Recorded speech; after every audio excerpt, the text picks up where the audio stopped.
Now, more than 160 charities and campaign groups have signed an open letter criticising the government's plan to send asylum seekers to live in Rwanda. They've called the idea shamefully cruel. Let's speak now to Tom Pursglove, who is the Minister for Tackling Illegal Migration. Thank you very much for your time this morning, Mr. Pursglove. I wonder, first of all, if we start with some basics, could you paint our audience a picture of Rwanda, just a basic snapshot of Rwanda?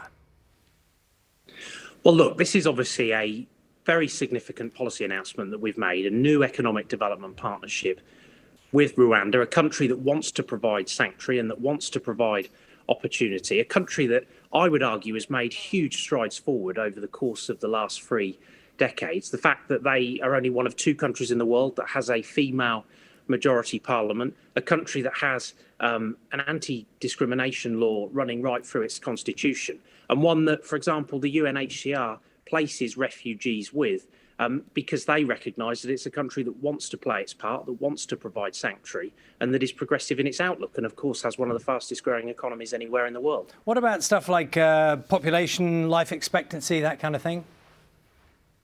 Well, it's clearly a country that is making enormous. No, I mean, in terms of how many people live there and what's their life expectancy? Well, the fact is that clearly in Africa, there are many countries in Africa, and this is one that is at the forefront. Sorry, the question was, do you know the population of Rwanda? And do you know how long people live there, the life expectancy? I'm afraid I've not got that figure to hand this morning. But we're sending people there. We are absolutely determined to send people there because we think that this is the right approach to take to preserve lives, to stop these terrible, dangerous crossings of the English Channel that are so egregious, where people pay evil people smugglers. That cannot continue. Something has had to change. The dynamic needed to be shifted. And that is what we're determined to do through this new economic development partnership, as well as the wider reforms that we're introducing through the new plan for immigration. Tell us a little bit about there, because a lot of people focusing in, and we're all on a learning curve about Rwanda at the moment. The US State Department, I know the UK has also made representations in terms of their human rights. They've talked about forced disappearances in Rwanda, unlawful killings, torture, harsh, life-threatening prison circumstances. Are you certain it's the right place to send people?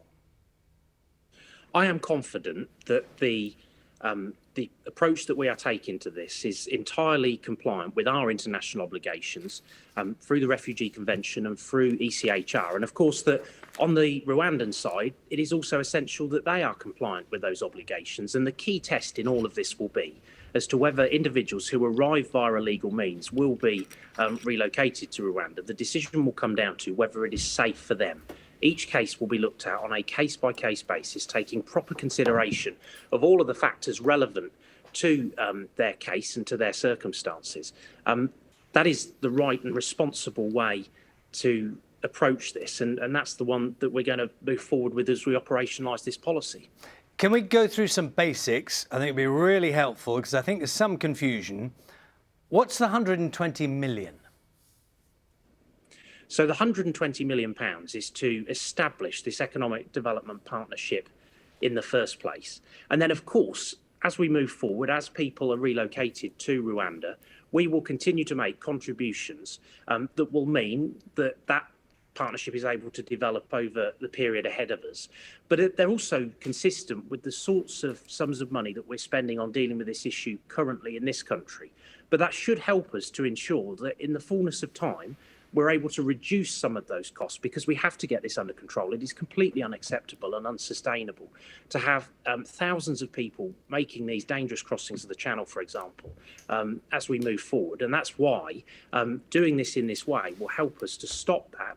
It's one intervention amongst many, but it should mean that not only are people not risking their lives, but we're also getting under control some of these costs. And for example, we're spending nearly £5 million a day at the moment accommodating people in hotels. I think your viewers at home would say that's unsustainable and not acceptable.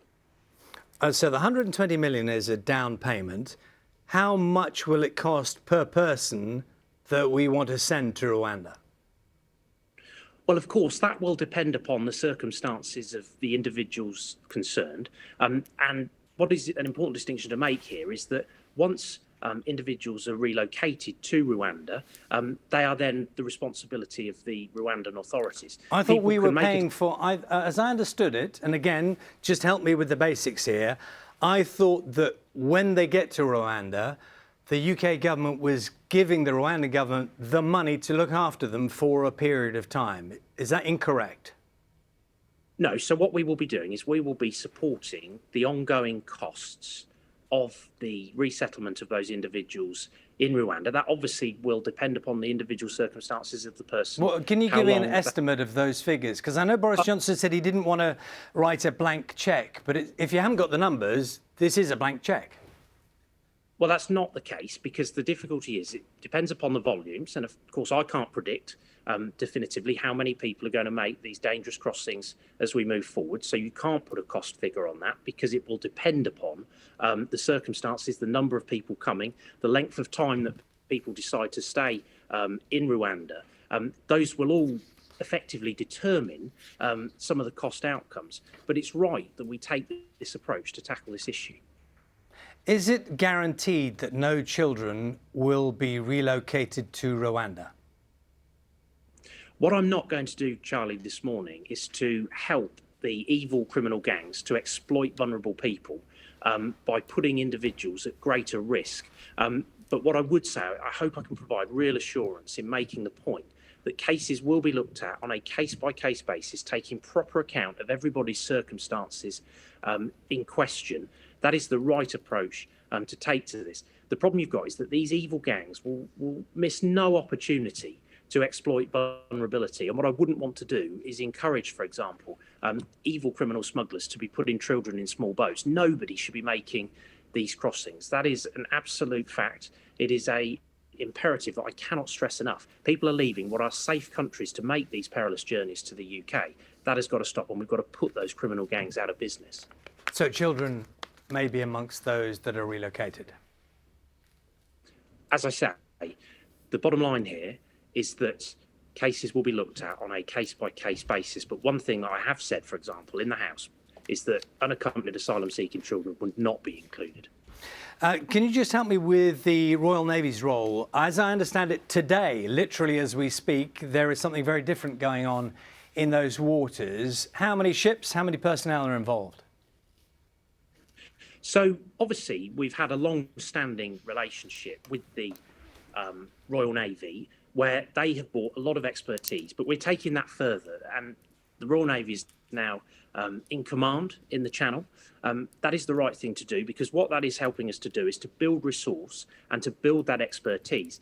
One thing that I know people in Kent, and I've spoken to people in Kent about this, they've been very, very concerned about, is beach landings.